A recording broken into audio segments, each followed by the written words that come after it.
Bismillahirrahmanirrahim. Bismillahirrahmanirrahim. Assalamualaikum warahmatullahi wabarakatuh. Kami haturkan taqabbalallahu minna wa minkum. Semoga Allah terima amalan kita semua, siyam kita, ibadah kita, salat kita, puasa kita di bulan Ramadan. Tidak lupa ingin kami sampaikan tips sehat pos Lebaran Idul Fitr. Perlu diketahui Nabi SAW telah bersabda sebagaimana dalam riwayat Imam Muslim, "Man shoma Ramadan thumma atba'ahu sittan min Syawal ka'annama shoma ad-dahr kullah." Barang siapa puasa Ramadan kemudian diikuti 6 hari di bulan Syawal, maka seperti dia puasa 1 tahun penuh. Ini adalah hikmah yang akan kita petik apa yang sudah datang dari Nabi SAW, dari hadis-hadisnya atau firman Allah Subhanahu wa taala. Pertama, Allah jadikan dalam mayoritas ibadah-ibadah fardu ada ibadah-ibadah nafilah, ibadah-ibadah sunnah. Allah jadikan salat 5 waktu, juga Allah jadikan salat rawatib, ada qabliyah, ada ba'diyah. Begitu pula di bulan Ramadan, Allah jadikan di puasa Ramadan ini ada puasa, yaitu kita dianjurkan banyak puasa di bulan Sya'ban, dan kita dianjurkan banyak puasa atau puasa 6 hari di bulan Syawal. Hikmahnya adalah bahwasannya puasa-puasa sunnah ini untuk menutupi kecacatan puasa kita di bulan Ramadan. Begitu pula ketika sholat, ada qabliyah, ada ba'diyah, untuk menutupi kecacatan ibadah kita ketika sholat fardu. Dan perlu diketahui bahwasannya puasa di bulan Sya'ban untuk kita disiapkan iman kita, juga fisik kita. Bulan Sya'ban kita dianjurkan banyak puasa. Yang kata Aisyah radhiyallahu anha, Ibunda Aisyah radhiyallahu anha, Rasulullah hampir di bulan Sya'ban ini puasa seperti sebulan penuh, hampir seperti Ramadan. Ini untuk adaptasi iman, juga sekaligus kondisi fisik dia. Begitu pula ketika selesai Ramadan, ada puasa Syawal.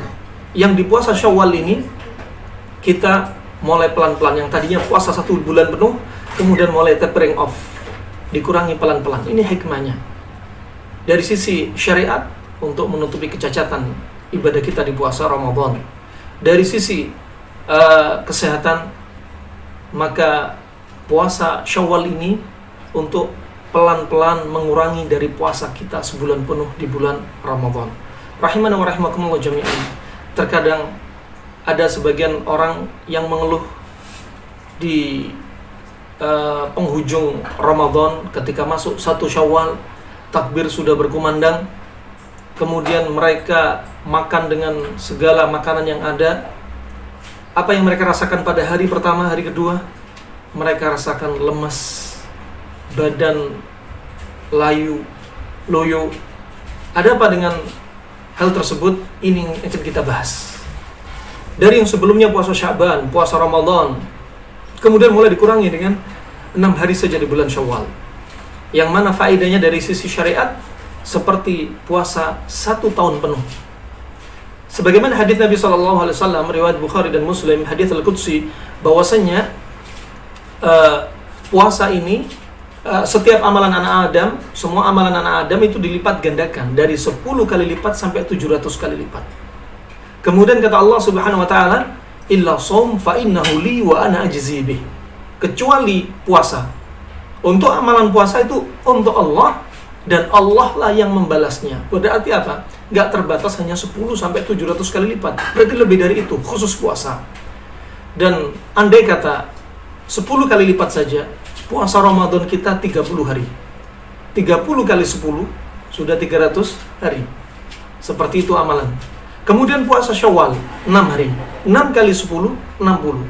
Berarti puasa Ramadan 30 hari dikali 10 dengan puasa Syawal 6 hari dikali 10 sudah seperti 360 hari. Seperti 1 tahun, ya Rabb.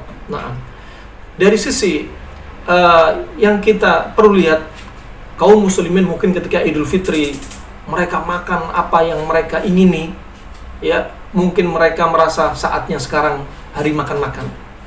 Nabi SAW mengatakan, "Hadza yaum akal wa syurb."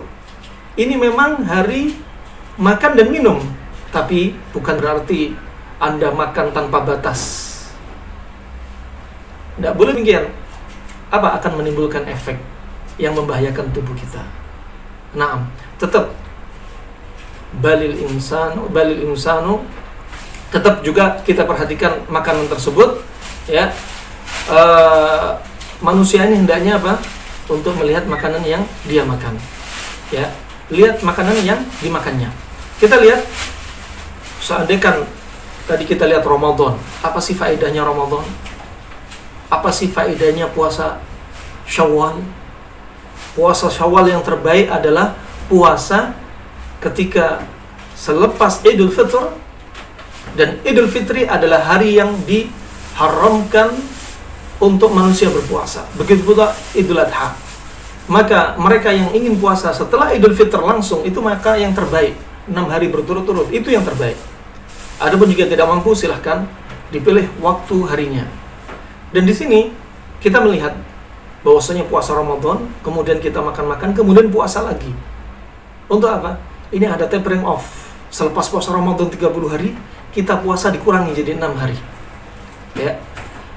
Di puasa Ramadan, kita rata-rata puasa dari 12 jam sampai 14 jam. Dari sahur sampai berbuka.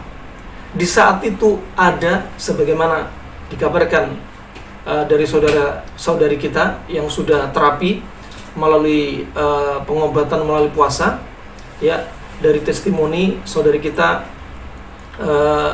tentang terapi puasa ini, yaitu saudari Sofia Belfast. Dia sudah berobat ke Jerman, ya, dan dari testimoni dan artikel beliau, hafizahullah, ya, ternyata di situ sebagaimana diteliti oleh seorang dokter yang sudah mendapat hadiah Nobel ilmu fisiologi dan kesehatan, beliau membahas tentang yaitu autofagi yang terjadi ketika seseorang puasa.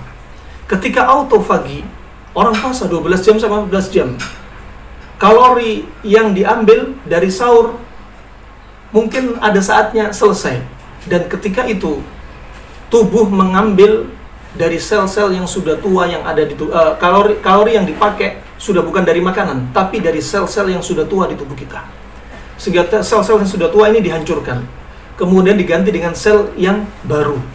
Saat itu sel-sel tumor, kanker juga dihancurkan. Ini yang dahsyatnya ketika puasa. Dan autofagi ini berhenti ketika kapan? Ketika manusia mulai makan. Ketika manusia mulai memperbanyak nutrien-nutriennya. Maka ketika awal yaitu Idul Fitr, Anda melihat makanan, semua makanan Anda makan, ini akan membahayakan. Ya, tetap Anda melihat kondisi makanan Anda. Hippocrates saja, Bapak kedokteran Yunan sudah mengatakan, ya, jadikanlah makanan kamu sebagai obat. Jika tidak, maka obat akan menjadi menu makanan kamu. Adapun Ibnu Qayyim juga mengatakan, Bapak kedokteran Islam, dia juga mengatakan, ij'al ta'amak dawa'ak. Jadikan makanan kamu itu sebagai obat. Juga dalam perkataan dia yang lainnya, amharul atibba alladzina yu'alijuna al-marad bi-ta'am aw bi-syarab. Dokter yang paling mahir adalah dokter yang mengobati penyakit dengan makanan dan minuman. Kemudian juga Al-Harith bin Kalda, dokter yang hidup di zaman Nabi SAW, juga mengatakan, wa kanatil ma'idatu ra'sud da' wal himyatu ra'sud dawa. Dan adalah perut ini sarangnya penyakit, dan himyah, mengatur pola makan, itu adalah inti dari pengobatan. Inti dari pengobatan. Allah Subhanahu wa taala berfirman, "Falyanzuril insanu ila ta'amih." Maka hendaknya manusia itu melihat makanan-makanan yang hendak dimakan. Sebagian ahli tafsir melihat, lihat makanan yang bikin penyakit, lihat makanan yang bikin proses tumbuh kembang semakin bagus, lihat makanan yang bikin dia tambah sehat. Itu perlu dilihat. Nabi SAW juga ketika kebiasaan beliau hendak makan, beliau melihat makanan yang dimakan. Sebagaimana tatkala Nabi SAW dihidangkan padanya daging kadal Arab atau lahmud dhabbin, Nabi bertanya, "Ma hadha lahm?" "Hadha lahmud dhabb," kata Ibnu Abbas, Khalid bin Walid. Kemudian Nabi nggak mau makan. Sahabat bertanya, "Aharamuhu? Apakah haram daging ini?" La. Innama huwa laisa biharam, walakin laisa bi ardi qaumi fa ana ajidu fi nafsi u'afu. Daging ini enggak ada di kaumku. Kaum Quraisy enggak biasa makan seperti ini, sehingga saya mendapati diri saya menjaga makanan tersebut. Ya. Sehingga kata Ibnu Qayyim, jika seseorang enggak suka dengan satu makanan, kemudian dipaksa makan, maka bahayanya lebih banyak daripada manfaatnya.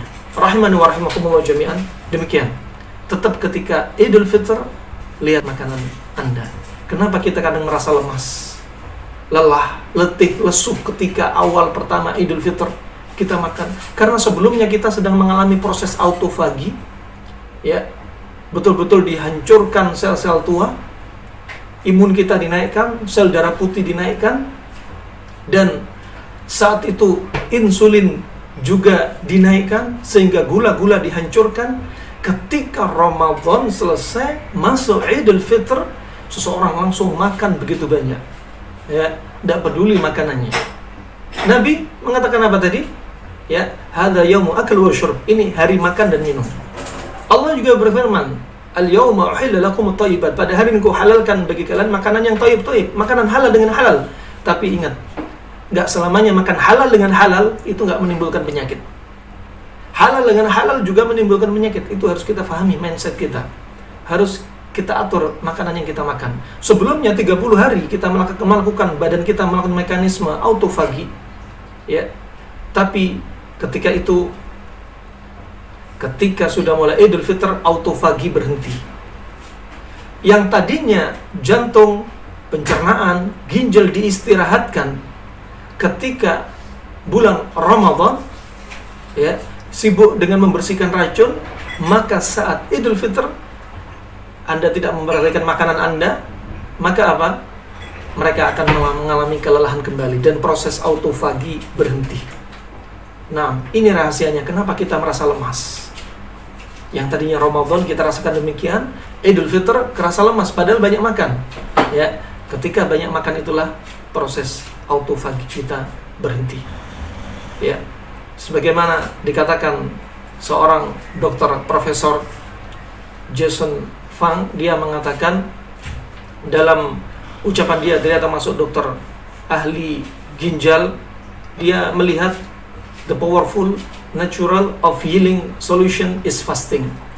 Ya, solusi yang kuat, yang terbaik untuk perbaikan tubuh kita adalah dengan puasa. Ya, di Jerman juga ada klinik, yaitu klinik Bachinger, klinik yang didirikan dari tahun 1920, yang klinik ini mengobati pasien dari kasus ringannya sampai tumor dan kanker dan stroke dan pasien-pasien yang lainnya, termasuk pasien gangguan pencernaan. Terapinya hanya satu, dengan terapi yang mereka sebut the Bachinger therapeutic fasting. Terapinya adalah terapi puasa ala Bachinger, yaitu Dr. Otto Bachinger. Nah, subhanallah, ternyata di negeri orang kafir, di Jerman, mereka menerapkan puasa. Itu ala mereka. Bagaimana kalau kita puasa ala Nabi SAW? Sya'ban, Ramadan, kita diajarkan dengan puasa 6 hari di bulan Syawal. Tapering off. Dari Sya'ban siap-siap, banyak puasa, kemudian Ramadan 30 hari penuh, kemudian bulan Syawal mulai tapering off. Jangan lupa, puasa gak berhenti di bulan Sya'ban, Ramadan, atau Syawal, 6 hari bulan Syawal. Tapi terus menerus banyaklah puasa untuk menjaga diri kita. Ada Senin Kemis, ada puasa Ayyamul Bid. Ya, Allah Subhanahu wa taala berfirman, wa'bud rabbaka hatta ya'tiyakal yaqin. Ibadahilah Allah Subhanahu wa taala sampai kematian datang kepada Anda. Juga Aisyah radhiyallahu anha pernah ditanya, ya Rasul, ketika Aisyah radhiyallahu anha melihat Nabi pernah ditanya, ya Rasulullah, ayu amal ahabbu ilallah, amalan apa yang paling dicinta oleh Allah Subhanahu wa taala? Apa kata Rasulullah sallallahu alaihi wasallam? Adwamuha wa in aqal. Amalan yang sedikit tapi rutin, continue. Anda puasa, walaupun setelah ini Ramadan selesai, Syawal selesai, Anda puasa Senin Kemis tapi rutin. Lebih baik daripada Anda puasa Daud tapi putus-putus. Ya, ibadah ibadah sedikit tapi rutin lebih baik. Ini yang bisa saya sampaikan, semoga bermanfaat untuk Islam wal muslimin. Wassalamualaikum warahmatullahi wabarakatuh.